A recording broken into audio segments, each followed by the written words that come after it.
Let's move on to our second and final main topic today. And our second and final main topic today gets submitted to us by Reed Hanson. And Reed Hanson writes into us, "Hey, John and Rob. I read an interview with Wonder Woman director Patty Jenkins saying that the third Wonder Woman film will be her last one. Could this mean that Warner Brothers isn't planning on any more after the third one, or that Jenkins is just tired of the franchise? Do you think this is a mistake for her to leave such a successful franchise? Do you think it's a mistake for Warner Brothers to allow her to go? Do you think future success will change her mind and she'll stay on?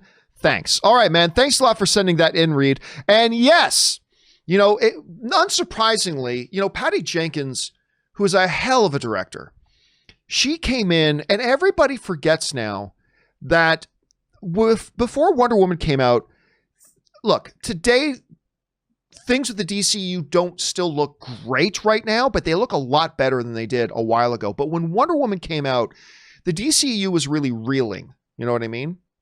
Now, I happen to be one of those fools that I liked every DCEU movie that came out to that point, but there was a lot of people who didn't and all that kind of stuff. And Patty Jenkins came in, world-class director, and she made just a hell of a movie and what she was able to accomplish with Wonder Woman. But it's sounding like she's going to do one more after Wonder Woman 84, and she's done. This is what she said in an interview. Patty Jenkins says, "It's exciting for me to show Wonder Woman at the peak of her strength. But it's also very important that she fights an internal struggle. She is a goddess and tries to help humanity. She is not only somebody who fights evil, she tries to show bad people how to improve. It's an interesting dilemma. The next one, the one after Wonder Woman 84, the next one is probably my last Wonder Woman movie. So I have to put everything I want to show there. We have to think carefully." So that, of course, comes to us from Patty Jenkins. Is this a mistake for her to walk away from something like this? She's never had, even though she's, her films have won Oscars and things like that, she has never had anything in her career on the success level like she had with the first Wonder Woman movie. Few directors who have the privilege of doing a comic book movie will ever have a movie as successful as the comic book properties they do. And she's had a lot of success there. Do I think it's a mistake for her to walk away? No, I don't. I really don't. Nor do I believe it would be a mistake for Warner Brothers to let her walk away. I think it would be the right thing for Warner Brothers to let her walk away. And I know there are a bunch of people who don't agree with this philosophy, and that's fine, but this is really how I feel about this. I feel storytellers who are creative machines, storytellers like Patty Jenkins, I believe creativity can start to atrophy.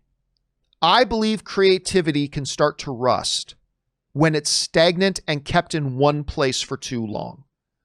There are exceptions to that. There absolutely are. You and I can both point to a few exceptions, but I think for the most part, for creative geniuses and creative machines like a Patty Jenkins, I think for her own sharpness, her own creativity, I think she needs to move away from Wonder Woman at some point and do other things. And by the way, as an audience member, I think you and I will benefit greatly from seeing, the talent of Patty Jenkins directing other films other than just this. I think one of the great examples of this, Rob, I've pointed this one out a lot, is Christopher Nolan. Christopher Nolan, when he was doing Batman, he could have just focused on Batman, but he didn't. He did a Batman movie, and then he went and did, The Prestige. Then he did another Batman movie. Then he went and did Inception. Then he did another Batman. So he made sure he was constantly moving away from the one property to keep those things sharp. And from Warner Brothers' points of view, as much as I love Patty Jenkins, I think at some point in a franchise, it behooves it to get a fresh set of eyes. A new approach, a new director in the director's chair to bring something fresh and different to it. I believe that'll be the true for Guardians of the Galaxy after part 3 is done. I think if they do more Guardians of the Galaxy after that, I don't think James Gunn's going to be directing it. I think James Gunn is going to do other things to stoke his creativity. I think Warner Brothers or Disney will want a new director in the chair at that point to do it. So honestly, I think somebody like Patty Jenkins, who is accustomed to making movies that, when you go back to Monster, she won Charlize Theron an Academy Award for that. I think she wants to do Oscar kind of movies as well. And she's going to take advantage of the popularity and success she's had with Wonder Woman. And she's going to parlay that into basically being in a position where she can now call her shot. You know, after winning an Academy Awards and getting awards buzz for Monsters, she had a real struggle because she's a female director in this business getting any other job. Now she puts out $1 billion. I'm not saying Wonder Woman 84 will make $1 billion, but Rob, if she's able to put out a $1 billion Wonder Woman movie and then follow it up with another 800, 900, $1 billion film, whatever, she's going to be in a position for a certain period of time where she gets to call her shot. She's going to be fielding offers from every studio. She's going to be able to take whatever pet project she has that maybe never would have gotten greenlit before, and she's now going to be able to take a pet project like that to a Paramount or Warner Brothers or whoever and say, I'd really like to get this movie made. And they're going to go, you got it. And she needs to take advantage of that opportunity. So I'm not surprised to hear her say, yes, third film, and I'm done.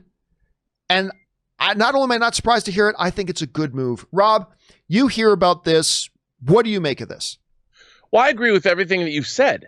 I mean, why would a director, once you've done basically a trilogy of movies, which if you think about it from a storytelling standpoint, it's Act 1, Act 2, and Act 3, if that's the way you're looking at it, what more do you have to say? I mean, I think doing 3 movies about the same character is pretty much, after that, you're getting diminishing returns unless you have something that's really amazing. You want these filmmakers, what they're buying for themselves is the clout to go make other movies. And in the case of, think about the world that we live in. Because of Christopher Nolan, he's a perfect example, the idea of one for them, one for me. He was able to parlay the success he had and turn himself into almost a bulletproof powerhouse where, I mean, who else could have got Dunkirk made by Warner Brothers? A British story, a World War II story. What do Americans care about Dunkirk? And the movie did really well, and it did really well because Christopher Nolan is a very gifted filmmaker. And isn't the world a better off that Christopher Nolan didn't make Batman movies for the rest of his life, that he did make The Prestige and Interstellar and Dunkirk, and now we're getting Tenet? I mean, these filmmakers, you only have a finite amount of films you get to make. And when you buy yourself the credibility of directing studio tentpoles that make $1 billion, that is the power in Hollywood. For a creative person to have a movie that makes that much money, that buys you 3 more movies to make. And 2 of them can be failures. Even 3 could be. Denis Villeneuve.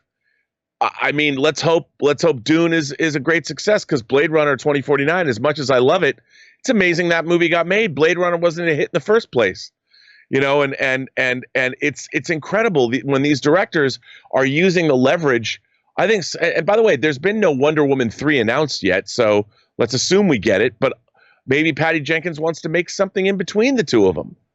I want to see what she can do. Like you said, it would be terrible to see these directors. I mean, on the planet Earth, there's maybe 25 people that are alive today that studios would let make $100 million or $200 million tentpole. Maybe not even 25 on the entirety of the planet Earth.